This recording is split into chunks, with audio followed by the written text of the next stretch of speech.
Risk है तो इश्क है। आई एम श्योर इस लाइन में म्यूचुअल फंड सही है, इस लाइन से भी कई ज्यादा लोगों को मार्केट्स में इन्वेस्ट करने के लिए मोटिवेट किया होगा। इन्वेस्टमेंट से प्रॉफिट तो सब कमाना चाहते हैं, स्टॉक मार्केट का बिग बुल बनना चाहते हैं, लेकिन क्या हम रिस्क को समझते हैं और क्या हम रिस्क लेना अफोर्ड कर सकते हैं? In the next few minutes हम रिस्क के बारे में जानेंगे और कुछ ऐसे टूल्स देखेंगे जो आपको इन्वेस्टमेंट प्लानिंग में हेल्प कर सकते हैं। वीडियो शुरू करने से पहले एक बात जान लीजिए कि हम कोई फाइनेंशियल एडवाइजर्स नहीं, हम सिर्फ आपके दोस्त हैं जो हमारा एक्सपीरियंस आपके साथ शेयर कर रहे हैं। तो अगर आप इस वीडियो से कुछ सीख पाए तो इसे अपने दोस्तों के साथ शेयर कीजिए, हो सकता है कि आपके एक शेयर की वजह से वो एक informed decision. By the way, share market क्या है ये एक एग्जांपल के साथ समझना काफी आसान हो जाता है और हमने इस वीडियो में यही किया है। So if you new to investing, make sure कि आप ये वीडियो जरूर देखें। मार्केट में जाने से पहले शुरुआत करते हैं एक फार्म से। यहाँ बेयर है जो पंजे से नीचे मारता है और बुल है जो अपने सींग से ऊपर उछालता है। बेयर मार्केट और बुल मार्केट यानी लोगों के सेंटिमेंट्स होते हैं। बेयर मार्केट पेसिमिज्म से भरा होता है जहां लोग अपने पैसे इन्वेस्ट नहीं करना चाहते। बुल मार्केट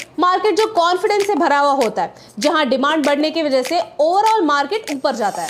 लेकिन हमारे फार्म में सिर्फ ये दो एनिमल्स नहीं है, यहाँ पर शीप भी है जो सिर्फ दूसरों की टिप को मानते हैं, खुद रिसर्च नहीं करते और भेड़ चाल में विश्वास करते हैं। यहाँ ऑस्ट्रिच भी हैं जो मौका होने पर भी अपना सिर जमीन के अंदर घुसाए रखते हैं। यहाँ पिग्स भी है जो ग्रीडी हो जाते हैं, रिस्क को नहीं समझते और बड़ा लॉस कर लेते हैं। जिम क्रेमर ने कहा है, bulls make money, bears make money, pigs get slaughtered. क्योंकि रिस्क को समझे बगैर डिसीजंस लेना यानी गैम्बलिंग करने जैसा है। लेकिन इन्वेस्टमेंट में रिस्क यानी क्या है? मेरे पास 100 रुपए और मैं चाहता हूँ कि ये पैसे आइडल ना रहे। जैसे मैं काम करता हूँ, ये पैसे भी मेरे लिए काम करे और पैसे कमाए। पैसे अलग अलग जगह काम कर सकते हैं। जैसे हमें काम करने पर सैलरी मिलती है, वैसे पैसों को भी सैलरी मिलती है। डिफरेंस बस इतना है कि ये सैलरी पॉजिटिव भी हो सकती है और नेगेटिव भी। मेरे 100 रुपए है मेरी कैपिटल। मेरे पैसे जहाँ काम करते हैं वो है मेरी इन्वेस्टमेंट और उन पैसों को मिलने वाली सैलरी है मेरी रिटर्न ऑन इन्वेस्टमेंट। लेकिन नेगेटिव सैलरी मिलने का भी चांस होता है क्या?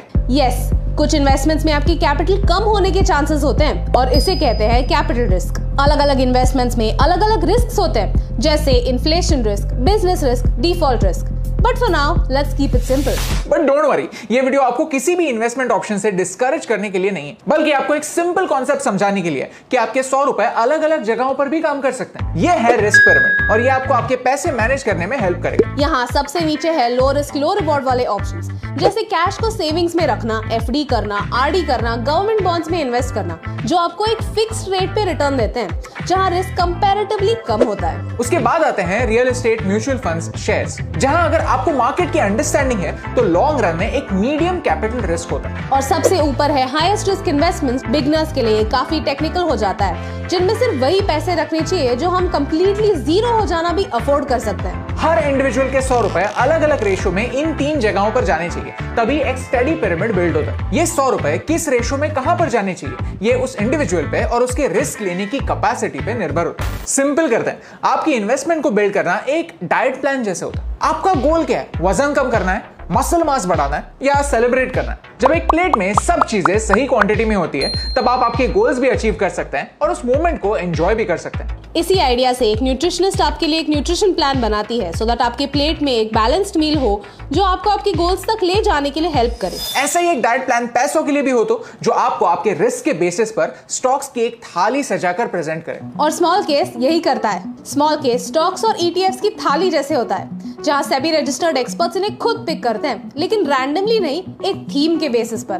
तो आप एक ही क्लिक में पूरी की पूरी थाली ले सकते हैं। फिर टाइम के साथ जो स्टॉक्स बढ़ाने हैं वो बढ़ा सकते हैं और कम भी कर सकते हैं। फॉर एग्जाम्पल, अगर आपको शेयर्स के साथ साथ गोल्ड में भी इन्वेस्ट करना है तो there is a small case for that. अगर आपको ऐसी कंपनीज में इन्वेस्ट करना है जो ज्यादा से ज्यादा डिविडेंड दे ताकि आपका एक सेकंड सोर्स ऑफ इनकम शुरू हो, तो there is a small case for that. Market के अप्स एंड डाउन्स में अगर आपको कम रिस्क लेनी है तो there is a small case for that. इन सारे ब्रोकर्स के थ्रू आप स्मॉल केस में इन्वेस्ट कर सकते हैं। एक स्मॉल केस में इन्वेस्ट करने से पहले आप उसमें कौन से स्टॉक्स हैं और उनकी वेटेज क्या है ये देख सकते हैं और ये चेंज भी कर सकते हैं। तो आप डिसाइड कर सकते हैं किसमें कितना इन्वेस्ट करना है। जैसे हम टाइम टू टाइम अपना डाइट चेंज करते हैं, वैसे ही स्मॉल केस ऐप पर भी टाइम टू टाइम आपके एसेट्स रीएलोकेट या रीबैलेंस करने के लिए रिकमेंडेशंस आते रहते हैं। To learn more about Small Case, check out the link in our description. We want to thank Small Case for helping us make this video on risk. And full disclosure, इस collab से पहले भी हमने small case में invest किया है क्योंकि हम मानते हैं कि स्मॉल केस एक बहुत अच्छी यूटिलिटी है जो आपको आपका पोर्टफोलियो मैनेज करने में हेल्प करती है। तो चलिए एक छोटा सा एक्सपेरिमेंट करते हैं और देखते हैं कि नीयू का रिस्क एपेटाइट क्या है। इस वेबसाइट पे सिर्फ 10 बेसिक सवाल है, जैसे कि as,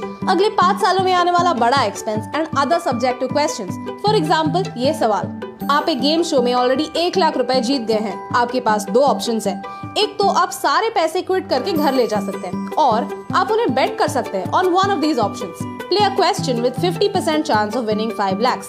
Play a question with 20% chance of winning 7.5 lakhs. Play a question where you have 5% chance of winning 10 lakhs. आप क्या करेंगे? तो ये जो सारे सवाल है ये काफी सब्जेक्टिव है, लेकिन ये आपको आपके रिस्क एपेटाइट यानी आपके रिस्क लेने की कैपेसिटी बताता है। मेरा रिस्क एपेटाइट कहता है कि मुझे 65% पैसे इक्विटीज में इन्वेस्ट करने चाहिए, whereas ट्रेडिशनल इन्वेस्टमेंट ऑप्शंस जैसे FD, RD, गवर्नमेंट बॉन्ड्स में 35% पैसे जाने चाहिए। ऐसे कई अच्छे टूल्स अवेलेबल होते हैं जो हमें हमारे गोल्स के मुताबिक प्लानिंग करने में हेल्प करते हैं। आने वाले टाइम में इसी फाइनेंस सीरीज में हम ऐसे कई सारे वीडियोस बनाएंगे जहां पर हम इन टूल्स पर फोकस करेंगे ताकि आप इन कॉम्प्लेक्स लगने वाले टॉपिक्स को एक सिंपल वे में समझ पाए। लुक बॉस, शेयर मार्केट के प्रॉफिट का ताला खोलने की मास्टर की किसी के भी पास नहीं होती। सब ट्राई ही कर रहे होते, लेकिन चाबी किस तरफ घुमानी है, कितना जोर लगाना है एंड मोस्ट इंपॉर्टेंटली दरवाजे के उस तरफ क्या है, ये हम सीख सकते हैं।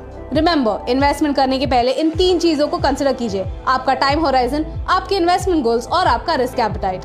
And there is risk in everything. It's not wise to be scared of the risk. It's wise to be aware of the risk. हमें लगता है रिस्क है तो इश्क है का यही मतलब है कि रिस्क समझकर एक स्मार्ट इन्वेस्टर बनना।